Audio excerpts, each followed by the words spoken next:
So what happened? I don't know. It definitely wasn't what I expected. I was fine in the car, you know, like basic nerves and churning butterflies or whatever, but nothing overly emotional or anything. I kept on looking over at her and I'd get these like pangs like, holy fuck, this is actually happening. After all this time, this is actually happening for real. Because the last 2 weeks had been like twilighty.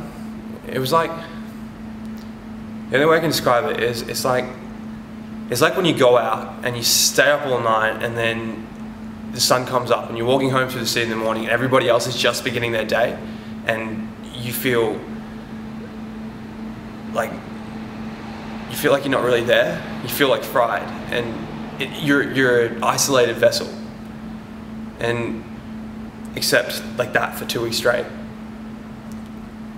Anyway, we got to the airport and we got out of the car, and it might sound really, really weird, but I could smell the pain.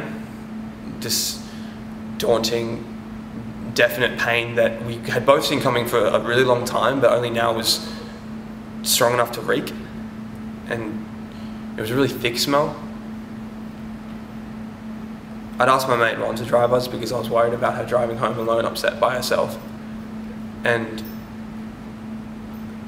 so he got out of the car and helped me with the trunk while she waited at the entrance. And this is the bit that really fucked me up, you know. I gave Ron a hug to say goodbye, and he just grabbed me and he whispered in my ear.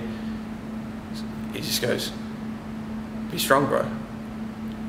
And I turned around and she was standing there at the entrance, just waiting for me.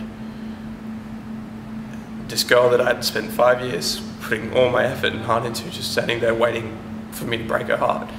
And I walked over to her and she held me so tight, and I'll never forget that. And then, you know, the worst part was, but she was standing there holding on to me like I was the last thing in this world keeping her above water. I was okay. I had in my hands what people spend their entire lives looking for.